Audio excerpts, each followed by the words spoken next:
Saya atas hasutan dari pacar. Hasutan dari pacar? Iya. Pacar dari anak ibu? Iya. Karena mengganggu gimana bu? Teganya seorang ibu yang bersekongkol dengan anak perempuannya untuk menghabisi nyawa suaminya sendiri. Ternyata pengeksekusian ini dibantu oleh kekasih anaknya. Mirisnya lagi, sehabis mengeksekusi, para tersangka ini menggunakan data pribadi korban untuk pengajuan pinjaman online. Bagaimana kisahnya? Langsung saja kita ke pembahasan.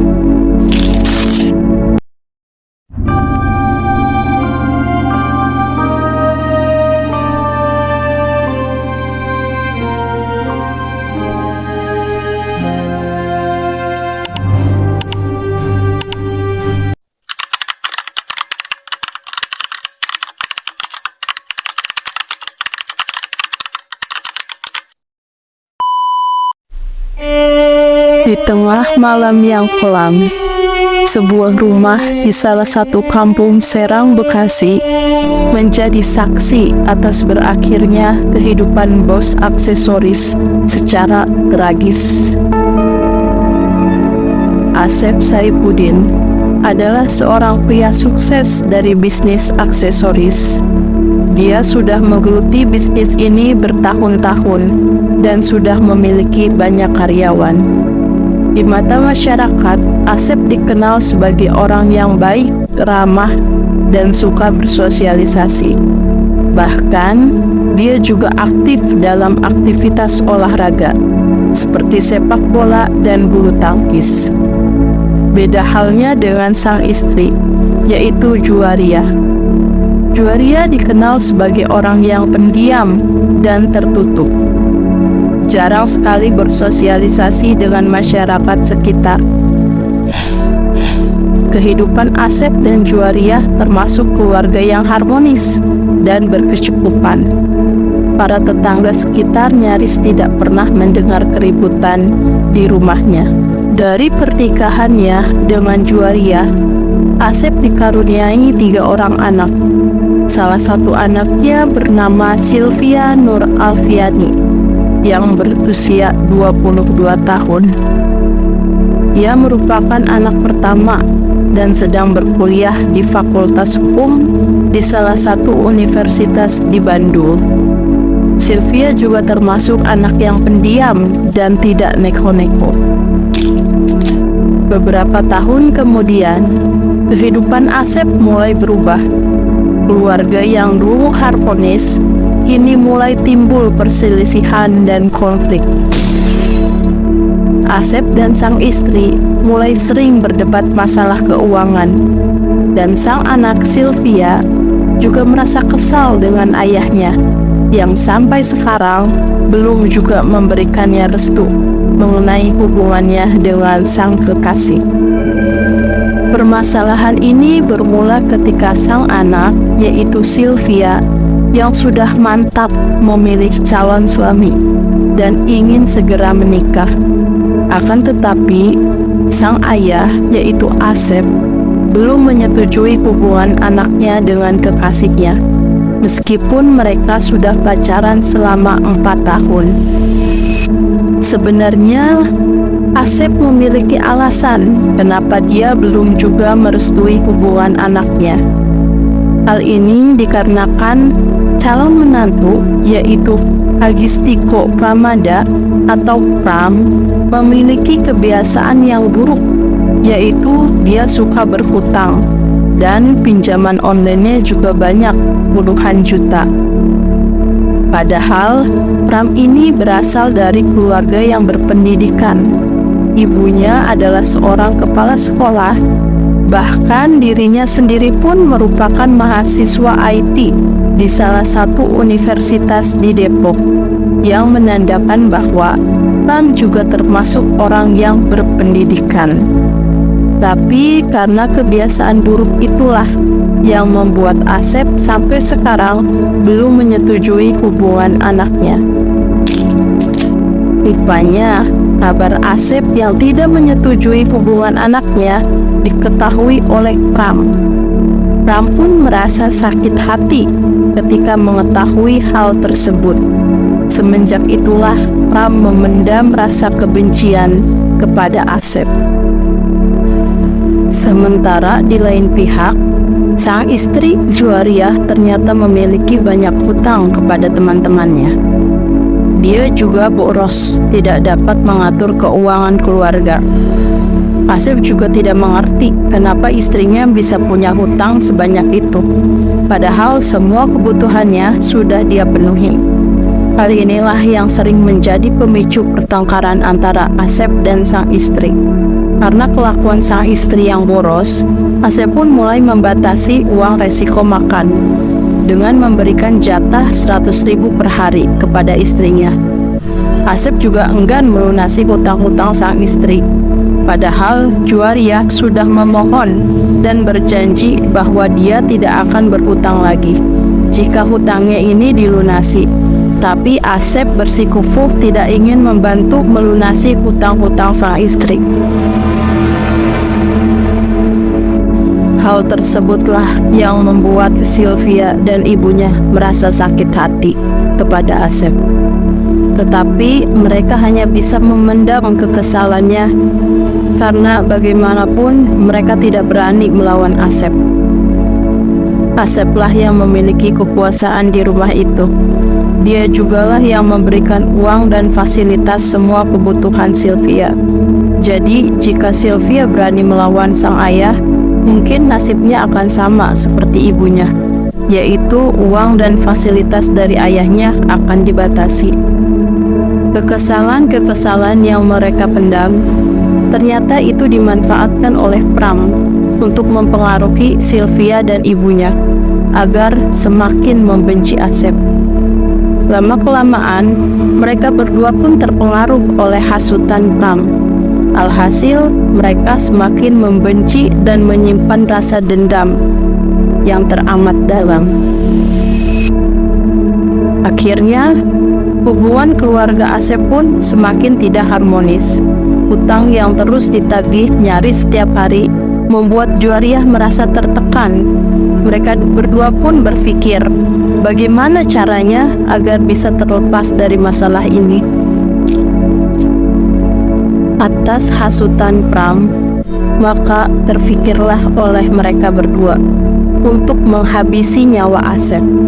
Karena menurut mereka, hanya itulah satu-satunya cara agar masalah ini dapat terselesaikan.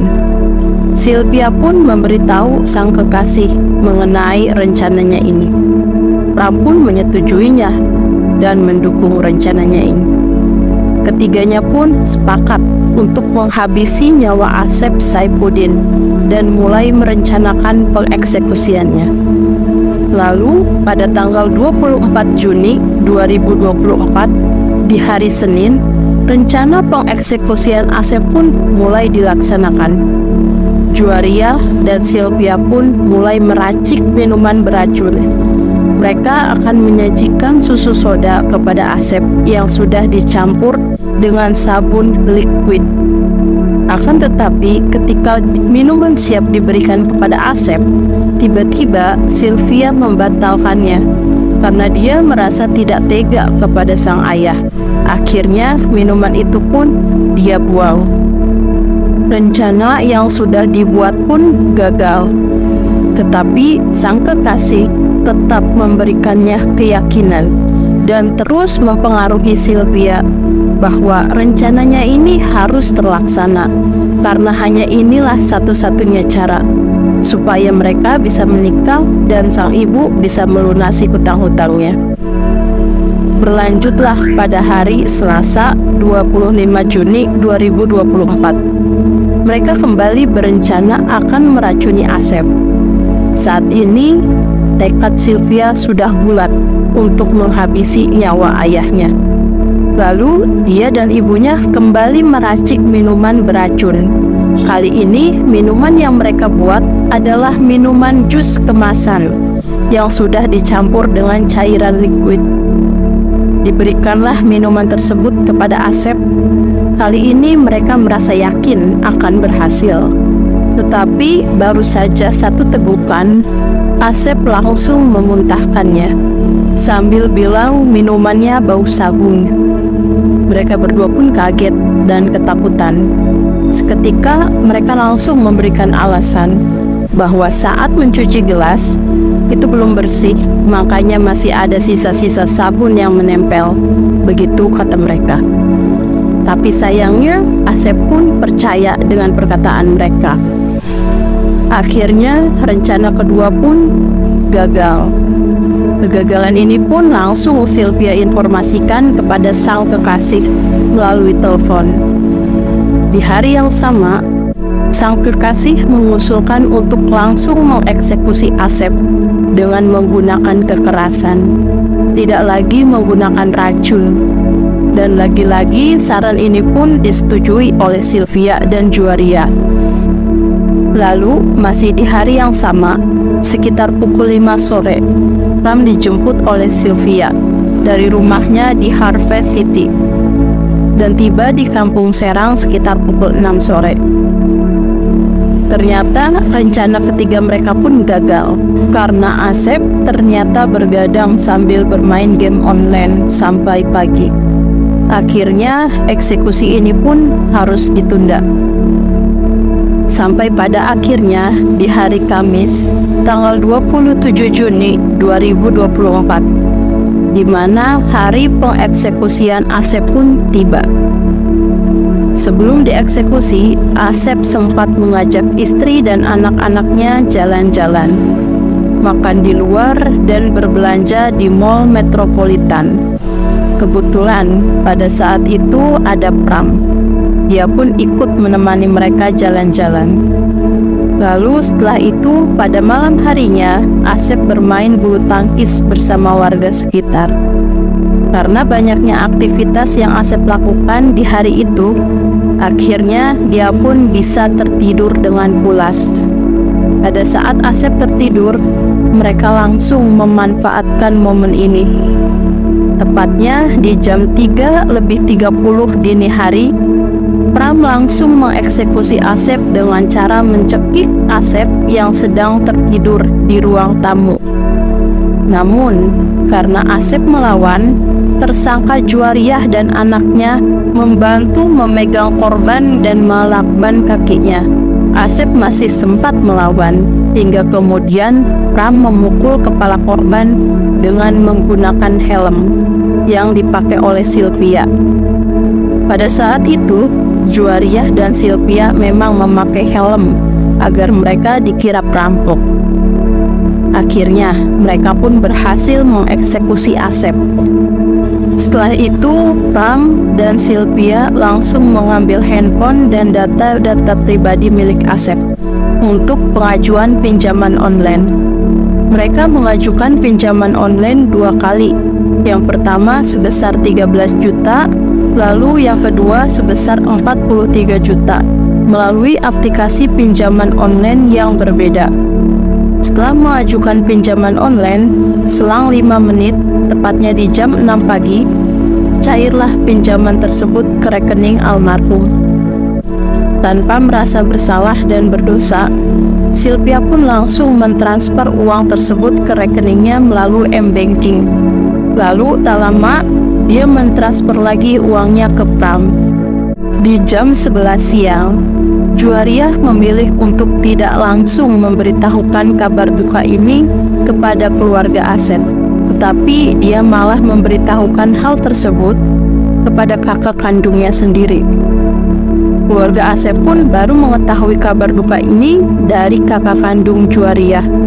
Sesampainya di sana, mereka melihat jasad Asep yang sudah terbujur kaki. Juwariah dan Sylvia mengatakan kepada keluarga Asep bahwa Asep meninggal karena sakit. Namun Yudi yang merupakan adik almarhum tidak percaya begitu saja. Apalagi dia melihat jasad almarhum ada memar di mata sebelah kanan dan bibirnya robek. Lalu Yudi pun bertanya kepada Sylvie mengenai luka-luka yang ada di wajah almarhum. Karena diinterogasi oleh pamannya, Dia pun ketakutan. Akhirnya, dia merangkai sebuah cerita bahwa ayahnya sempat berantem dengan ibunya karena ayahnya ketahuan selingkuh dan mentransfer uang ke selingkuhannya. Hal ini membuat ibunya marah. Lalu mereka pun berantem. Sylvie yang sedang tertidur pun terbangun mendengar pertengkaran ayah dan ibunya. Lalu dia pun memisahkan mereka berdua sampai terpental dan ayahnya terjatuh mengenai lemari. Itulah kebohongan yang dibuat oleh Sylvia. Bahkan dengan teganya dia memfitnah ayahnya berselingkuh. Informasi Asep berselingkuh pun tersebar ke warga sekitar. Tapi lagi-lagi Yudi tidak langsung percaya dengan kronologi yang dibuat oleh Sylvia. Lalu almarhum pun dimakamkan. 12 hari setelah Asep dimakamkan, tiba-tiba Yudi menerima telepon dari pihak aplikasi pinjaman online. Di sana, pihak pinjol menjelaskan kepada Yudi bahwa Asep memiliki hutang pada pinjol tersebut, serta pencairan pinjaman dan pengajuannya dilakukan pada tanggal 27 Juni. Mendengar itu, Yudi pun kaget. Dia pun menjelaskan kepada customer service pinjol tersebut bahwa pada tanggal 27 Juni itu Asep meninggal dunia. Yudi yang curiga akan informasi tersebut langsung melakukan penelusuran mutasi rekening milik Asep. Dan benar saja, dia menemukan 2 transaksi uang masuk dari aplikasi pinjaman online totalnya 56.500.000 di tanggal 27 Juni itu.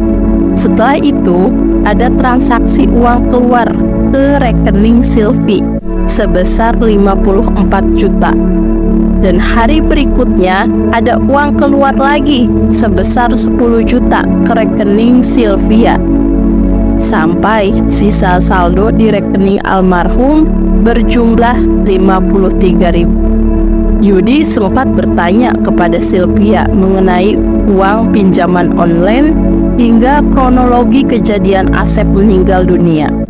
Namun, dia tidak bisa menjelaskannya dengan jelas. Penjelasannya berbelit-belit dan tidak masuk akal. Dari kejanggalan itu, Yudi lalu melaporkan kasus ini ke pihak kepolisian. Dia menduga bahwa kakaknya mungkin telah menjadi korban dari tindakan kriminal. Atas laporan tersebut, polisi pun langsung melakukan penyelidikan dan makam Asep pun dibongkar kembali untuk diotopsi. Dari hasil otopsi, terungkaplah bahwa Asep mengalami luka cekikan pada lehernya dan korban juga mengalami penganiayaan. Lalu, tak lama dari bukti-bukti yang dimiliki oleh kepolisian, akhirnya polisi pun menetapkan 3 orang tersangka, yaitu sang istri Juwaria, anak perempuannya Sylvia Nur Alfiani, dan kekasih anaknya yaitu Hagistiko Pramada, mengenai uang pencairan pinjaman online yang hampir sebagian besar dipakai oleh Pram. Menurut keterangannya kepada pihak kepolisian, dia mengaku bahwa uang itu dia pakai untuk melunasi hutang pinjolnya, dan sebagiannya lagi dia pakai untuk membeli AC dan handphone. Atas kasus ini pun ketiganya terancam hukuman mati atau penjara seumur hidup.